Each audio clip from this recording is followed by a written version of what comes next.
everyone. Welcome to Real Dads Speak, a show where real dads share their stories about being present in their child's lives with the goal of raising responsible adults. I am your host, Sarah McClure, and my guest today is Keith Beasley, better known as Bees. I heard about Bees many, many years ago when he used to hold an annual summer backyard party that was the talk of the town. Then I officially met him when I joined the police department. He is a successful entrepreneur. He used to DJ, do photography, and rent party equipment, chairs, tables, tents, and other items for indoor and outdoor events. He now has his own event space that he rents out here in Detroit, and I'll let him tell you more about that shortly. Unfortunately, in spite of all his success, he has experienced true heartache along his journey. Today, I'm going to talk to Bees about how he was able to move forward after the murder of his son in 2017 and the passing of his wife in 2020. Welcome, Bees. Thanks for coming today. Oh, thanks for having me. All right. I'll start off with some basic information. What city were you born in? I was Where'd you born grow up? in Detroit on the west side. Okay. Where'd you grow up at? What school did you go to? I grew up on Joy Road in Petoskey, Okay. and I went to Angel Elementary, McMichael Junior High, and Northwestern High School. All right. Yep. You got brothers and sisters. Yep. I got brothers and sisters. I got one brother, and I got two sisters, and all of us went to the same schools. Okay. How'd you end up in law enforcement? Is your dad or what's your mom and dad do for a living?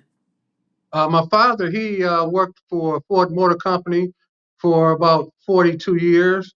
And my mother, she was a housewife, and then she was a paraprofessional, which is like a teacher's aide for one of Hmm. the schools for Angel Elementary School, which wasn't far from her home.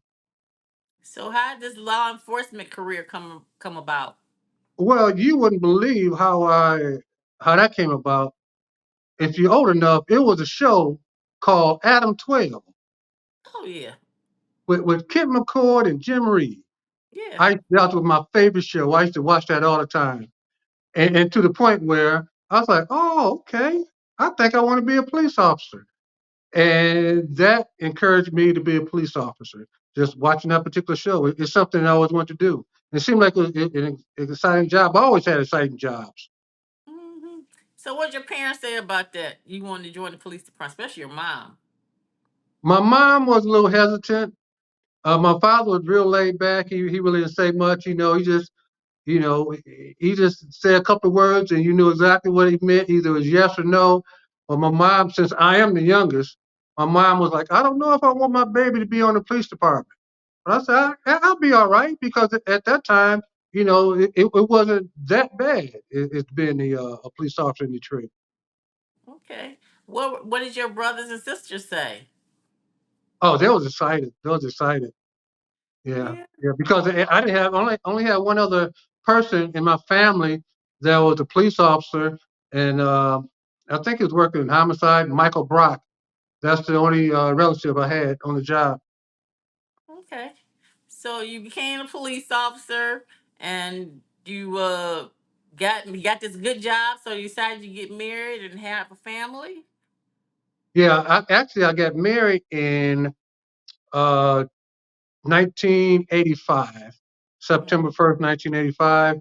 I joined the police department September 1st, uh, 85. Well, I got married in 84. Okay. Joined the police department in 85. Now what did your wife say when you told you gonna be a police officer? She was excited as well. She was. I'm not. I was surprised she didn't have any kind of uh, with comprehensive and saying, "Oh, I'm not sure if she should join." She was happy because we were young. I think I joined the police department at the time. I was young. At 25, most people join the police department now at 18. Yes, yes. And believe it or not, I applied in 1978, and they didn't hire for 7 years. Right. So I was in the very first class when they rehired, and out of my academy class, I was the youngest person in my class. Wow. Mm. So you guys got this great job going on. You got married. You stayed with the police department. Then you had some kids. How many kids? And Yeah, I had two kids. I had a son, Aaron, and he was born in '88, and I had my daughter, Sydney. She was born in '91. okay, did either one of them want to become law enforcement people and go into law enforcement? Not to my knowledge, it never brought up my attention, and I never tried to push them in that direction either, because I think it takes a certain kind of individual to be a police officer, especially in the city of Detroit. You got to be number one. You got to, I think, grow up in the city, and so Hmm. you can learn the uh, how people operate in the city. So the You culture of know, the city. yeah, yeah. And one of the worst things I think the city could have ever did is get rid of residency. Because Mm, once they got rid of residency, the people didn't have the same mindset about patrolling the city and taking care of the city. I always had that because I grew up here. I never left the city. I've been here my whole life. Um, and even my first job, I worked when I was in high school. I worked at it was the Western Hotel at the time, which is the Renaissance Center now. okay. And I started off working housekeeping. I had a clean room, 16. I know I'm getting off the subject. I'll get back to it. You okay? Just Okay, talk. okay. And I started off. I had to clean 16 rooms a day. So I would get off of school on the weekends, clean 16 rooms a day. Met a couple of people. Met Ella Fitzgerald, cleaned her room. Got her autograph, and I met so many people down there. And that was back in '78. Then I transferred up to the Summit Restaurant on the 71st floor of the Renaissance Hotel, and Mm. I became a bus attendant up there at the time. And I was a bus attendant like 2 years before I became a waiter up in the Summit. Do you remember the Summit? Oh yeah, this the hotel that spins around. Yeah, Yeah, yeah, went up the there. Revolving Restaurant. Yeah. And matter of fact, I was one of the first black waiters uh, to have a job up there at the Western Hotel in the Summit. Okay. Yeah, making history, huh? Yeah. Which All was the right. worst thing that I think the worst thing that they could have ever did, whoever purchased the Western Hotel and the Summit restaurant, is to stop it from revolving. Because that was the only place in the country that had a revolving restaurant. You can sit there and see the entire city in 45 minutes. Wow. Yeah, it must have been some money involved. The reason why they did it, but like you say, if you just are looking for an investment and not the experience itself, like when you come to a certain place, you don't know the culture of the people, and you wondering why they so excited about it. Well, where you came from, they didn't have that, and you just there for the money. It kind of Exactly. makes a difference when you appreciate certain places and certain things. If you were there, if you know some history about it, you realize what people are saying, the appreciation they have for things. But if you're just looking, for a dollar, then it doesn't matter. And when people get passionate about their city or a car or a building or whatever, because they have memories there. But if you never had the memories of the experience, then you won't care. You'd be like, let's tear it down. Let's Yep. it doesn't matter to me because I'm going home to my house. I don't live here. I just work here. And that's Exactly. sometimes people have that attitude. Although you should be allowed to live where you want to live, but I think the key factor when you're the police is human beings are human beings. Doesn't matter, Exactly. the color of their skin, their social economic status or anything like that. And when you're in customer service, which is what policing is, you have to treat people like they want to be treated, like you want to be treated, like they're human beings. And once Uh, you get over the that mode that I'm better than them, once you realize they're people just like you, same needs they want, same wants that you mhm. have, then you should be fine. But there are people that don't see, uh, other human beings like themselves, and so we have situations like we're having for policing now. You know, Yeah, And and especially with culture where if you're not used to being raised by a certain race of people, you really don't know, you know how they operate, how they think. You right, think everybody's a threat. Everybody's not a threat out here. true. Just like when you was on a job, I was on a job. Even when you put somebody on a traffic stop, you Right. you know within 15 to 20 seconds if you're gonna write that person a ticket or not. Yes. It's all about that attitude. And Yes. that's the way, I always approach myself when I will pull somebody over. If I had a family trouble run, I would treat them like it's my family. Right. And that's the way it should be. Yes. Yes. Yep. Until they show you otherwise, just respect. This is basically you give people respect. You treat them like Yeah, they're human. Treat them like you want to be treated, and you go from there. Yeah. yeah, Unfortunately, the hundreds of thousands of officers that are like that get shaded by the 20 or 30 who don't believe in treating people like they're human beings because of some other factor that has nothing to do with them being a person, a human. So right. we get And painted all, we get all painted with that same brush. And yeah, it's unfortunate for, people who really need the police who are afraid, because they've got this tag on them saying that, they out to harm you instead of help you. But and there's so many good officers out there. Unfortunately, like you said, get a couple of bad yes, apples and they think we all in that same barrel. But that's not right. the case.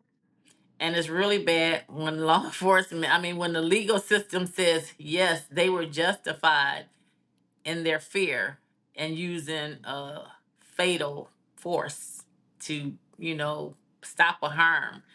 It's just, it's mind boggling. You're like, wow, when I was on the police department, we didn't never think to use our weapon on somebody unarmed.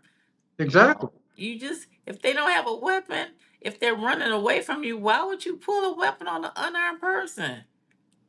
Right. But But back in then the you get, but you get the legal system to say, yeah, you were right. And I'll shake my head and say, we weren't trained like that. right. Because back in the day, all we had was a gun. Yeah. That's it. And a nightstick. We didn't Yeah. have pepper spray. We didn't have tasers. We didn't The have none of that. batons. Yeah. None of that. Yep. So it's weird, but yeah. So yep. Such is the life of customer service and being the police. Yeah, But yeah. I've been in customer service all my life. Like I said, from waiting tables to being a mm-hmm. police officer, to all my other ventures. That's all it is, customer service. It's all about how you treat people. Yep. I call myself an ambassador for the city of Detroit because I love Detroit. Yeah. Yep. It's a great place to live and work. Yep. Great place to live and work. Yes, it is. Yep. So getting back to you and you having a family and all that. How did you meet your wife? I met my wife uh, at she had stepped by my parents' house one day because my sister and her boyfriend at the time, which later became her husband, had an event at the house, and she had Okay. stopped by, and I met her then, and we really didn't hit it off at that particular time. And she was nice, but when it came time for her to graduate from Cass, because I went to Northwestern. She was a year behind me. She went to Cass, and she needed somebody to take her to her debutante ball. Mm-hmm. So she called me to take her to the debutante ball, and that actually was our first. Well, actually, it wasn't our first date because I turned her down. What? Yeah, I was busy. Oh, you was making money? No, actually, I was distracted because I liked her, but I really didn't really like her until we got to know her because we was at a party and you at the party you sit back and you just observe mm-hmm. and I really wasn't really attracted to her by that time because guys was all on her. Oh, So okay. when other people are on this particular individual, I said, okay, well, That's not for me. And like I said, I was young. I wasn't really dating or anything because I was just in the 11th grade. Mm-hmm. So I didn't really start. I'm a late bloomer. I ain't started dating until actually she was the first person I dated. Okay. Yeah. And the So last. yeah, in the last, correct. Wow. Wow. So you both are you 16 and 17 years old? Yeah. Wow. Yeah. And and been together ever since y'all been together, huh? Yeah. Been together. We've been together. We got like I said, got married in '84. We've been together for 34 years. Uh, well, we were married 34 years. We were together about 40, 42 years. From the time that we met. Mm-hmm. And during that time, she had became ill with kidney failure. And one of the reasons you get kidney failure is because of the high blood pressure. And if you don't Mm. check your blood pressure and try to just micromanage your blood pressure yourself rather than going to the doctor, your blood pressure didn't get to a certain point. And when it reaches that particular point, as the doctor told me, it's like a water hose. And with a water hose, when it gets so much pressure in there, it has to be released from somewhere. And your kidney is the one of the weakest part of your body, which when it gets to that point, you usually lose all functions of your kidneys and have to be placed on dialysis. And that would happen to her. Wow. Were there any signs that she had high blood pressure? Yeah, she, Uh, she was taking the medication, but uh, uh, come to find out, she wasn't taking, like she should. If she says she feel like a little tired or she see like these little dots in front of your eye, like what they call them, spots or something, mhm. she thought, okay, let me go take my blood pressure medication because my blood pressure might be high. But if you're taking blood pressure medication, you got to take that consistently. You just can't wait till you start having symptoms and thinking once Right. you take the pill, that's going to just knock it out. That's not a panacea. You got to take it on a continuous basis. And I try to encourage everybody that I know that have high blood pressure, they need to do that, Take and it keep that every in day. check. Yeah. Yeah. Wow. Yep. So she was skipping a day or two when she was Yeah, taking her pressure pills. yeah, I wasn't aware of it because when people get their medication, I have to think everybody's responsible to take the medication. You thinking they Right. take it, and we all adults, so I wasn't really trying to micromanage her, taking her medication. But then, like I said, after she was on dialysis, she was on dialysis for 16 years. and Wow. and and, and periodically the shunt in her arm would get clogged up. She have to go to Mhm. hospital. She might have to go to hospital a couple of times a year and stay a couple of times a year. And one of the longest times she stayed there, she was there 9 months. We had to put her in assisted living location, and I was still with the police department. I had to take my kids to school because they was young, so I had to take them to school, go to work, come back, pick them up from school, and then we'll go to the hospital and visit her. And I would do that every day because the way I was raised, my mother and father, they had been married 60 years. Wow. So we got longevity in our family of being married, and I figure whoever I'm with, my goal is to make sure I'm there for them. I'm not the kind of person that's going to up and leave, when the going get tough. Right. Because if something would happen to me, I would pray and hope that she would do the same. So that would just kept me going and kept me motivated. Right. Right. Wow. 16, that's a long time. Now is that what she passed from her kidney fail? Well, and that, along with having kidney failure, she ended up having a stroke after that. So she really was getting. Uh, Um, she wasn't able to drive at the time. She wasn't really able to walk because she had the stroke on the left side. And this is another thing that I just realized. Majority of the time when you have a stroke, it usually attack the opposite, meaning the strong side of your body. Like if you read, Mhm. or if you're right-handed, it Right. usually happened on the right side, which she was. So she had to learn how to write with her left hand because she Mm. had no mobility of her left arm. She could walk, but she had to walk with a cane. Wow. Wow. That's a lot. So who's helping you when when you're taking the kids back and forth to school and after she had the stroke? Do you have family and friends that are helping? Yeah, some of her girlfriends just come by and if I wasn't able to make it or had a late run or something, they would pick her up. Uh, I picked them up. My father, he would go up there and pick them up from school. Sometimes he wasn't far from my son, who was going to Brady at the time. He would walk them up to Brady because we stayed right there, Drury Road in Petoskey. Hmm. So, he would pick them up from school, walk them back home. And sometimes her father or her parents would pick them up from school. So I had a lot of support at the time. That's good. That's good. Uh, So when you learned that she had kidney failure, what was your response? Were you like shocked?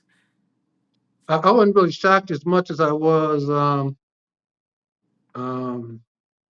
I wouldn't say disappointed. I would say surprised Hmm. because I thought she was taking the medication. I didn't really know how serious renal failure was. So as I learned more and more about it, as long as you go on dialysis, and she had to take dialysis 3 times a week at 3 hours at a time. And Hmm. what dialysis does is they take, believe it or not, if people don't know, they take all of your blood out of your body. It goes through this filter. They filter all the impurities out. Then it goes right back into your body. Do the function of the kidneys, what the kidneys are for to Right, purify. right, Yeah. right. It has a filter, and she would go there, and when they come back, they just drain for like the first day, Hmm. and once she started getting her energy back, it's time to go back to dialysis again. Wow. Yep. And during that long stint that she was on dialysis, uh, she coded out uh, 2 years before she passed. Wow. So when it kept happening, she kept going to the hospital uh, numerous times, and she had over 20 surgeries.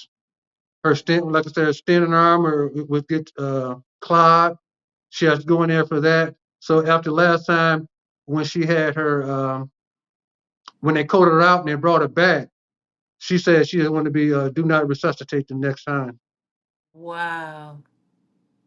because Wow. she just was just tired. That's a lot. Over having 20 surgeries and you can't live a normal life. Right. And So at you that particular understood her wishes. right, and, Yeah. and at that time, I know you had mentioned about my son. My son had passed 3 years prior to my wife passing. He was unfortunately he was shot and killed in a robbery as he went into his apartment, and I knew after that because they were so close. I figured that unfortunately she wouldn't have much longer after that because Mm-hmm.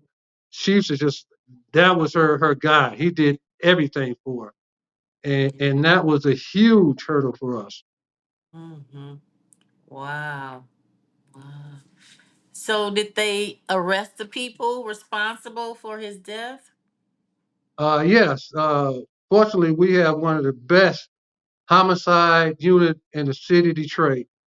Mm-hmm. My son that came home, it's sort of ironic how it happened is because that happened the exact same day that I purchased my event venue downtown. And I Wow. called my son up. I said, "Hey, Aaron," I said, "I just closed on your building today." He said, "My building?" I said, "Yeah, that's for you for the future." He said, "Okay, Dad, I'm gonna make a run." I said, "Okay, I'll grab a pizza." And he said, "Okay, I'll meet you back at the house." That was about 7 o'clock. At 9 o'clock, I got a call back, and they said he was shot and killed. Wow. Wow. So, and after that, it just been a whirlwind. Trying to keep my head straight, take care of the family, because at that particular point, everybody's looking at the father. They don't know what to do. Hell, I don't know what to do. But Right. being a man, you just got to take charge and just make things comfortable for everybody, especially my wife and my daughter. That was my main concern at the time. Right. How to keep them together. Yep. Wow. And you had mentioned the fact that did they get arrested? Uh, these guys that came down from I guess they just happened to be in the city. They were from Fort Wayne, Indiana, and I guess they just saw my son, I guess, going to his apartment, and they followed him, and they end up robbing him and shooting him. But some particular reason, uh, he was with my nephew, and the only thing he knew is they're from Indiana. Wow. Uh, and when I contacted the Detroit Police Department, what they did is they hit all of the cell towers with Indiana area codes, Wow. and they was able to track that car from where he was shot at. They was able to track that car all the way back to Fort Wayne, Indiana, to make one arrest, and now to go to Fort Wayne, Indiana, and do Crime Stoppers. And they had a video of them going into his apartment prior to the shooting him, Wow. and they put that on the Crime Stoppers. I got up and I spoke about my son, and the next day they end up getting the shooter in custody. Wow. Wow. Wow. So my I hats off to the always Detroit Police Department. Yeah, I always say that when you they've said when you leave your house, you get recorded at least 10 times, in the first 5 minutes of leave because everybody's got a camera now. So Exactly. sometimes we go, oh man, technology, when we try to use these smartphones, but when it comes to stuff like that, you're grateful of Right. technology and cameras being present, you know, for stuff like this. And that's what's really about, to try to keep us safe Yeah, and it is. cut It down the is. amount of criminals thinking that they could do stuff and nobody will ever know. So wow, that was a great blessing. Yeah, Yeah. yeah, yeah. So Unfortunately, it even if was. they want to say it wasn't them, the camera says different. Yeah, Yeah. and an unfortunate thing about it, these kids was young. One was just graduated from high school. He was 18. The shooter was 19, and the driver was 18. And the Wow. only one got convicted was the the shooter and the guy that approached my son with the shooter. The shooter Wow. got like 25 years, and the one that I call him his accomplice, he got 15 years. Wow. And they weren't even over 20 years old, 21 years old. Right, Wow. look like some little kids. Like I said, Wow. my son was 29. Yeah. But we've had a lot of there have been a lot of cases where they have these out of state gangs that just go around and they just target people. Different, they come from out of state. I remember we had a bank robbery group that came from Ohio and they were robbing our banks. They called them the takeover crew. They had AR-15s and stuff like that, and they were robbing the banks. And they were from Ohio, I think. So yeah. Yeah, I I don't don't know know what. why they targeted our city, but they do. Exactly, Yeah. I don't exactly. The know same why, thing I but they said. do. Yeah. Yeah. So knowing, did you went to the trial and all of that? Yeah, and I don't know if some of your listeners ever been to like the murder trial or whatever. You know, the city. I wouldn't say the city because it's Wayne County. They just drag it out to the point where you just get just sick of going. I had to go at least 13 times, and out Wow. of 13, seven of them was adjourned to another date. So it got to the point where they kept talking about the case and showing autopsy reports and all that kind of stuff. I just said, hey, just gave him a plea bargain, let him plea bargain. So it Wow. never did go to the jury. So the judge gave them that sentence. Mm. Wow. Wow. So were you able to forgive the guy that shot your son or those guys? Well, no, to answer your question, and their parents was there, and I spoke with them in the hallway, but Wow. something like that. Your only son, when I was doing the event rental, doing the tent table and chair rental, he has been helping me since he was 8 years old. Wow. So that we went everywhere together. So that was like my best friend. Wow. And I taught him how to DJ, and he was Mm. coming up. He was better DJ than I am, and I've been DJing like I said since high school. Wow. But unfortunately, uh, I guess God has, different plans for different people. You never know how your life is going to go. You try to think and hope that you have a normal life, but who knows what life is normal? Right. What might be normal for me is probably something totally different from you.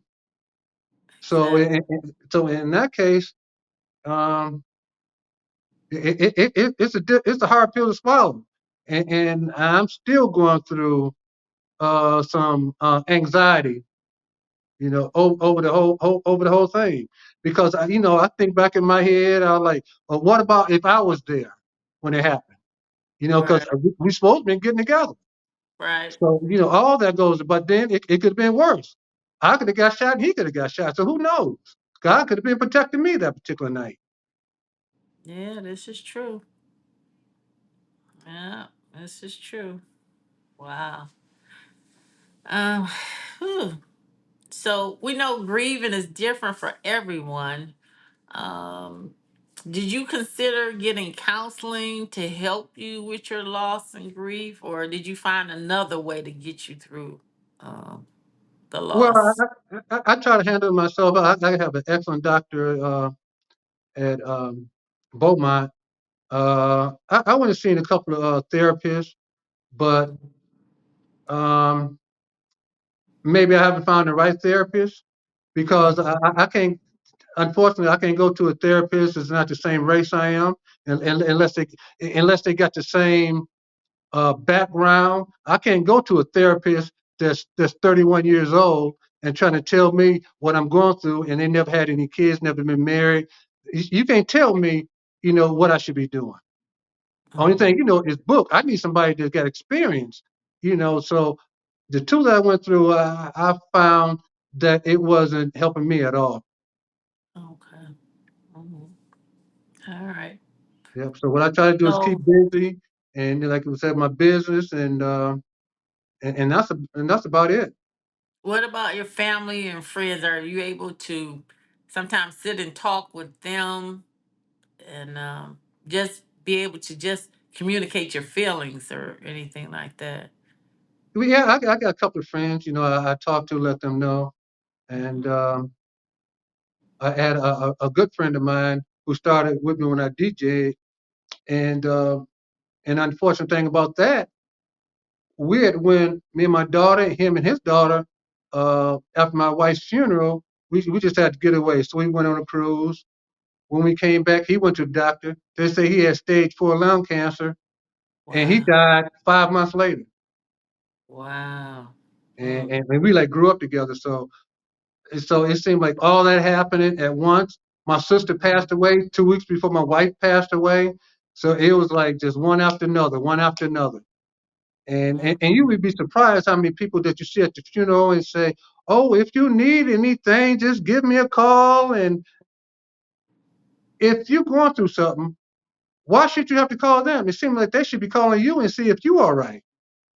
Right. And a lot of people, after the service and everything over, you hear nothing from them. So I Right. got used to that. So I consider, even though I know a lot of people, I still Mhm. consider myself as a loner. Wow. Yeah. So you staying busy, because not many people could sustain, themselves after experience what you've been through, and then continue on, to have this big venture. You've got a venue and you're helping to employ other people. Um, how did how did you figure out that this was your therapy to make you get up every day? Did it just happen, or Yeah, did it, you? it it just happens, because like I said, I did the tent table chair rental for over 40 years. Mm, And then right after my son was shot and killed, that happened in 2017. And for a whole now I had the building since 2015, but we were just mm, doing 10 table and chair running out of that. And after that happened, I couldn't even really go in that building for like the next 6 months because we used to be in there delivering tents, tables, chairs. We sit down, talk, and just going in that building without him there. it was just really just messing with my mind. So I just sit back and I said, I can't keep doing this. When 2020 hit and my wife passed away, and then I couldn't find anybody else to work to do tent table and chairs. So because everybody was the guys that used to work for me, all them working at Chrysler now because they was my son's age. So Oh. all his friends, all of them worked at Chrysler. So when I couldn't find anybody to work, I said I need to reinvent myself. And Mm-hmm. so what I did is took the venue and which was my warehouse. I cleared all that out. I said I'm gonna make this an event venue. And that's what I really wanted my entire life. That's the reason I used to give functions all the time, like the annual lawn party over on Joy Road in Petoskey. A lot of people are aware of that. I did Yeah, I that for remember I over used to have to 40. bring a canned good. That was the admission, canned Yeah, goods. yep, yep. You had to bring. I think it was $5 or two canned goods, Yeah. and I did that for 20 years. And Mm-hmm. and I always like seeing people have a good time. Right. That's my thing. So I said, just a perfect opportunity to do something I always wanted. So I opened up the event venue. It's right downtown. It's on, well, that's about a mile from downtown. It's close to the Belle Isle. It's Mm-hmm. on Meldrum, which is in the area of Mount Elliott and Jefferson. It's one block east of Mount Elliott, right behind Walgreens. It's a fabulous facility.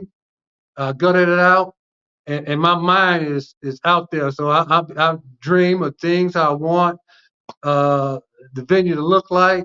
I'm always on YouTube, finding something to always perfect what I'm doing. And if anybody knows me from doing parties and DJing and shooting pictures, I'm a perfectionist. So if you come through there, it's not going to look like a normal cookie cut hall. It's got something totally different. It has inside, outside. It has a bar area. It got screens. It got everything in there. And a lot of people that know me uh, aren't even aware. So it's a good thing that you have your podcast. And so maybe a couple more people come on and check me out and come down. Like when I had the Lions tailgate. Mm-hmm. So hey, it's open for all you guys. Just give me a call. Come on down for a walkthrough. All right. All right, we're going to take a 60-second break. Real Dad Speak. We'll be right back. Stay tuned. Don't go anywhere.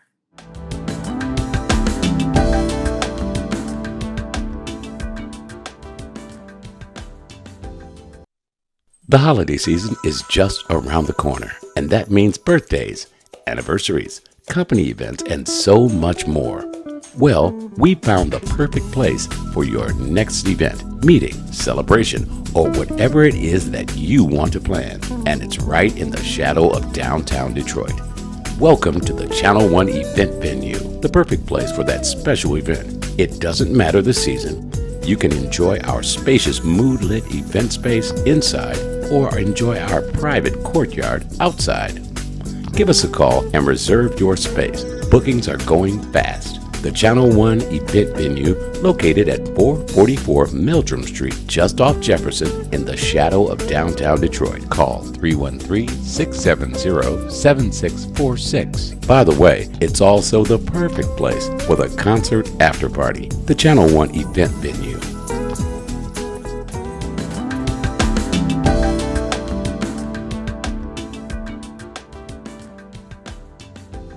Welcome back, everybody, to Real Dad Speak. We're talking with Keith Beasley, talking about moving forward after you lose two loved ones. His wife passed away, his son passed away. First, well, actually, he was murdered.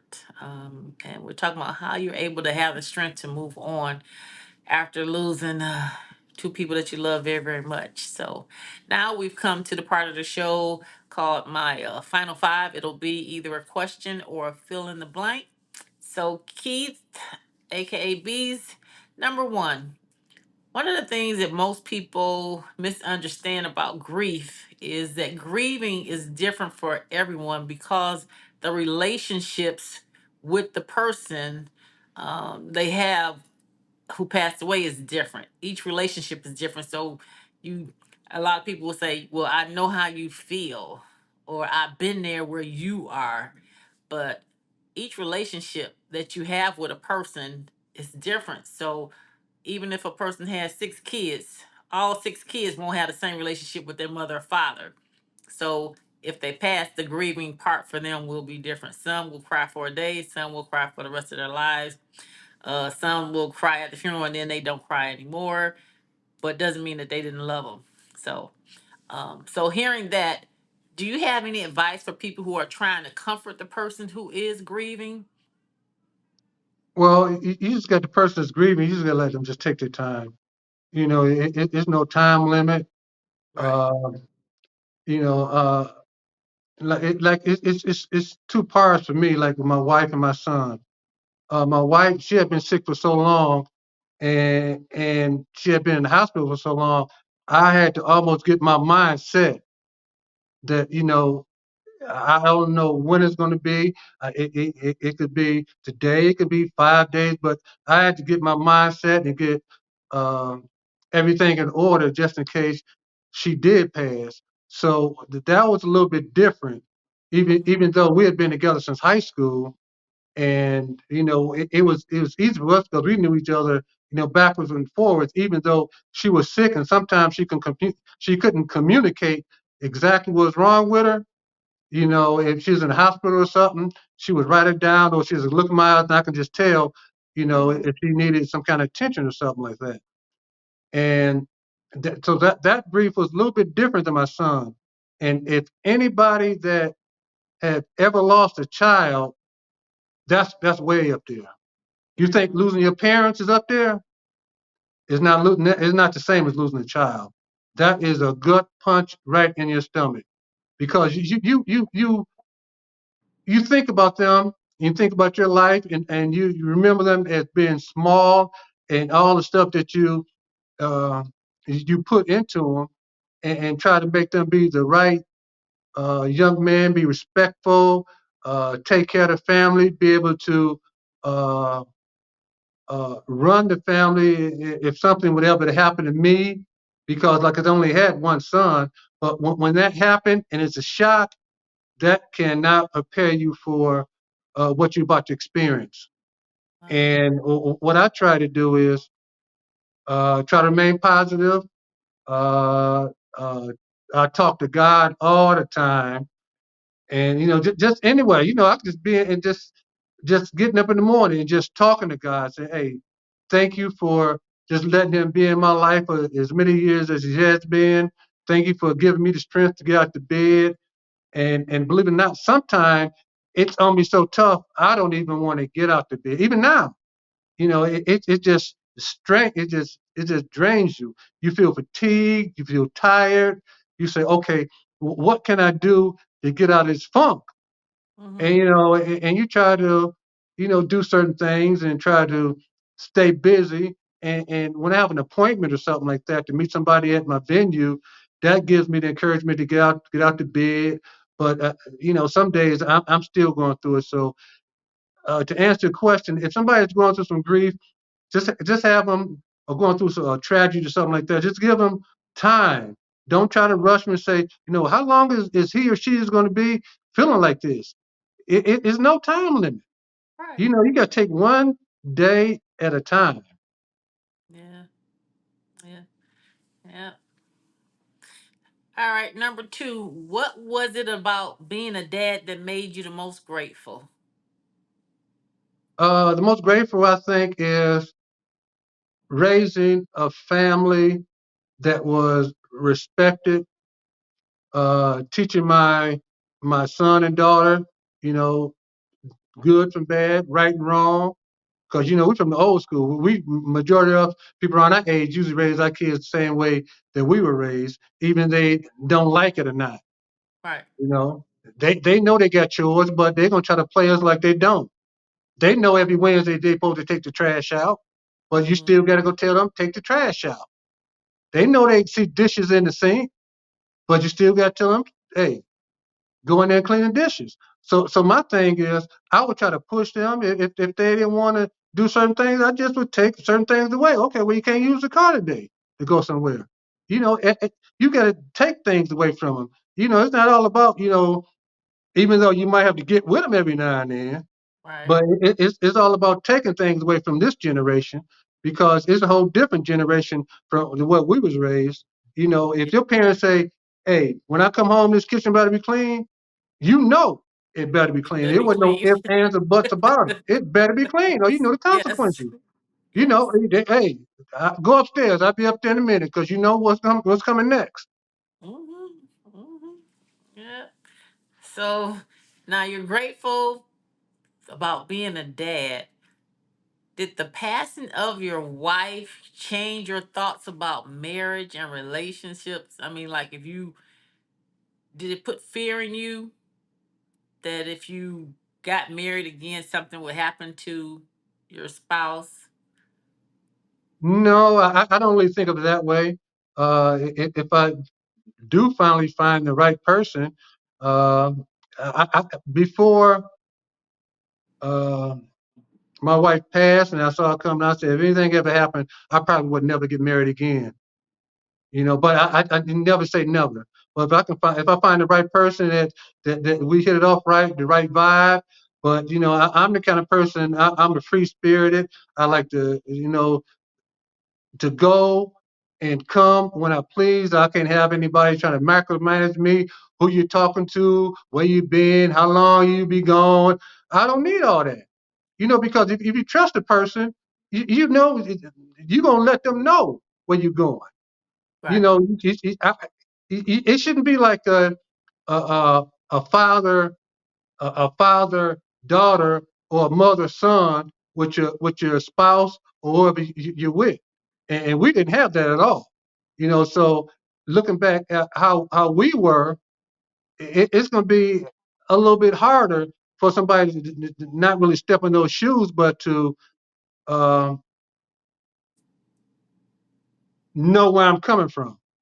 The guys, they would understand because guys hate five things: where you're going, where you've been, who you're talking to.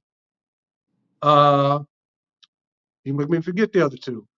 Uh, when you're coming back, and the guys know the other one. I don't know the other one, but it's something like that. We don't like a whole bunch of questions, especially if you're taking care of business. So, like I said, I never shied away of getting in a relationship with anybody.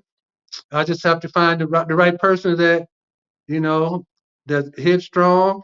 You know, got their own thing going on, and I think it could work. Now, what about your daughter? Have you talked to her? Is she married? No, she's not married. She has her own place, Hmm. and but she doesn't have any kids, so I don't have any grandkids. And I know people say having grandkids is the best thing out there. So I'm one of those people. I'm one of those people. everybody that has grandkids say that. I'm one of And those people. I believe it. right, and she has a boyfriend, and they're pretty tight, and we all get along pretty good. But as of now, there's no grandkids. I would love to have grandkids, you know, because right Okay. now it seems like it's just me, you know, Yeah. and sometimes your mind takes you places where you really don't want to go. You be thinking about certain things, and thank God I got Google Home at my house because me and Google talk all the time together. So I guess that's my best friend right now. And I'm always on YouTube. So if I got a question about anything, I ask Google, and she's nice, and she come back and tell me her answer. So I don't have to marry a Google type person, but just somebody that's like having fun and just enjoying things. You know, I travel all the time. I love traveling. You know, me and Yeah. my family, we used to go on trips and cruises, and I love it. You know, we've been on 15 cruises. Yeah. All right. All right. So let me number 4. Would you rather have endless money or endless love?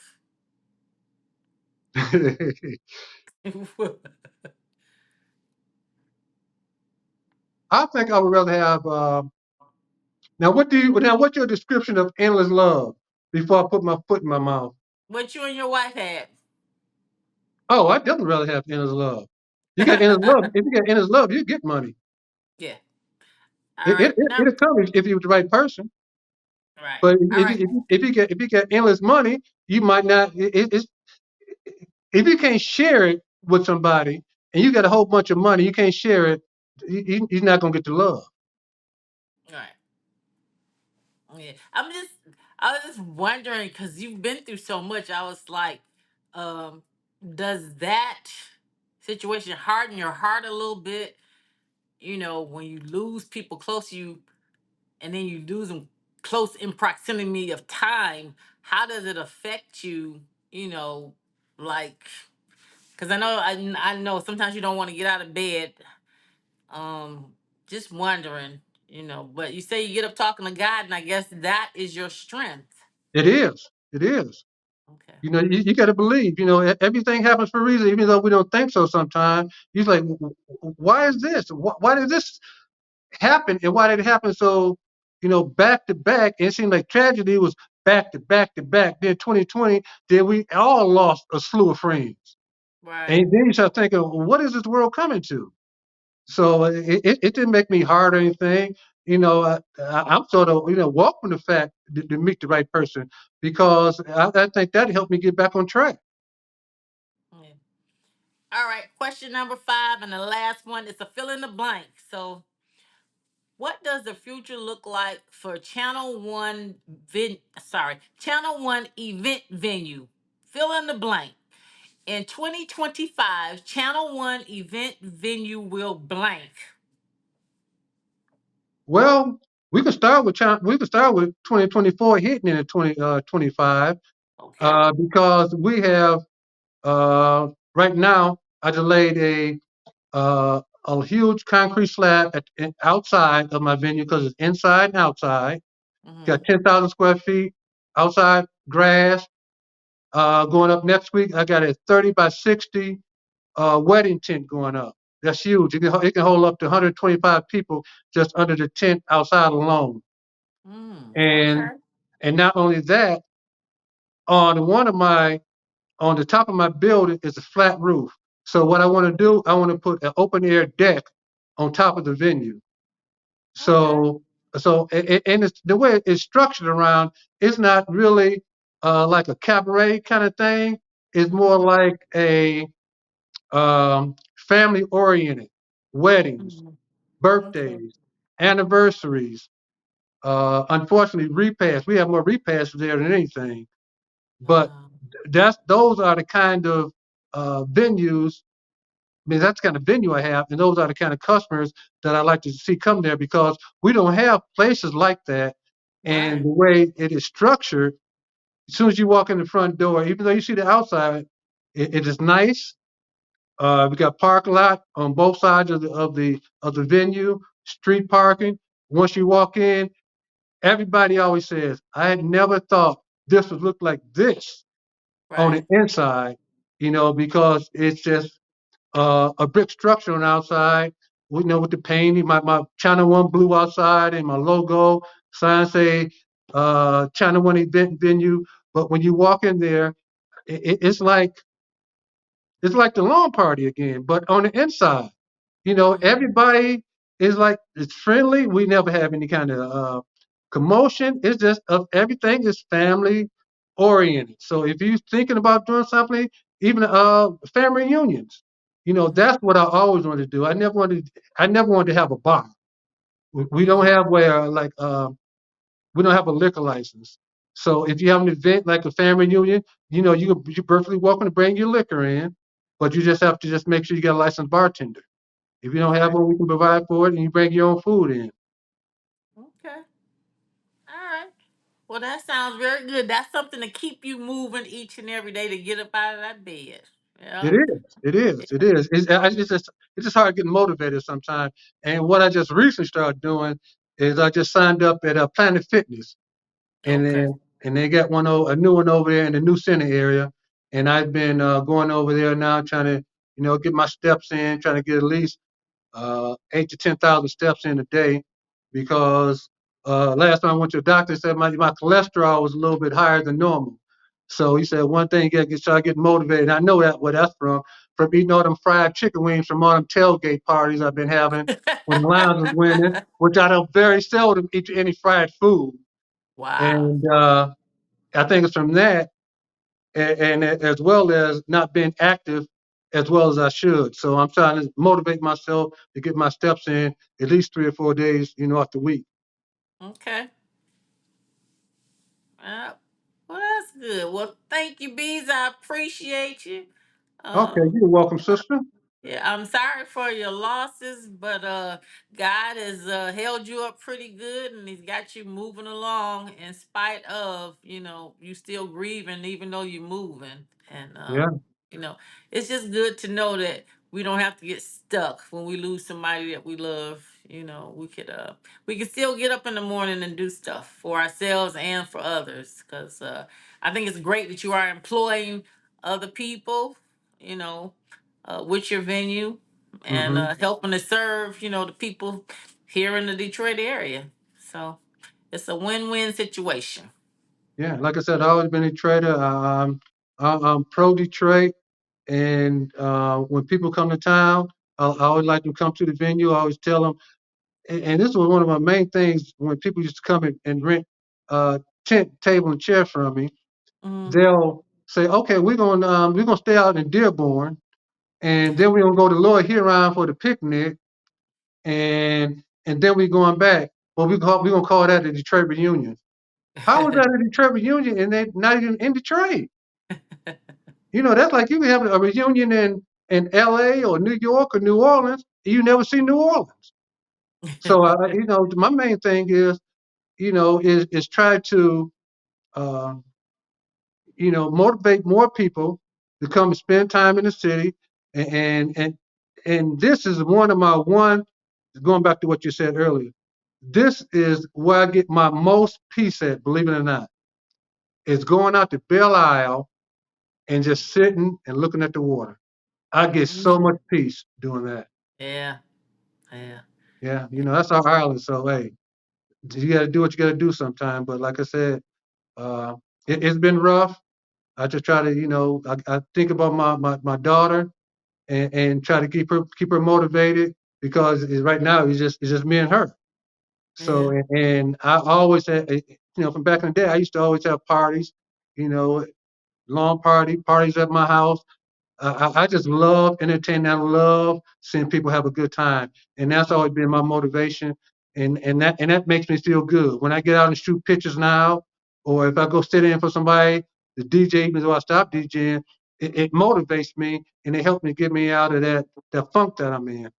Okay. Well, that's good. That's good. Well, thank you for sharing. Appreciate your stories. And all right, everybody. We're talking to Keith Beasley. He has a venue. It's called Channel One Event Venue. And make sure you check him out on YouTube. And you got an Instagram as well.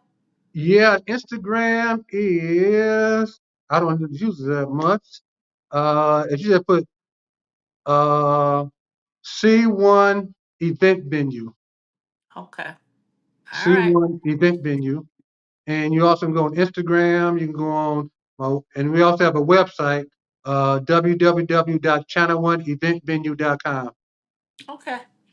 Well, all right, everybody. Thank you for tuning in. We have a new episode of Real Dad Speak every Tuesday on YouTube. So please like, share, and subscribe.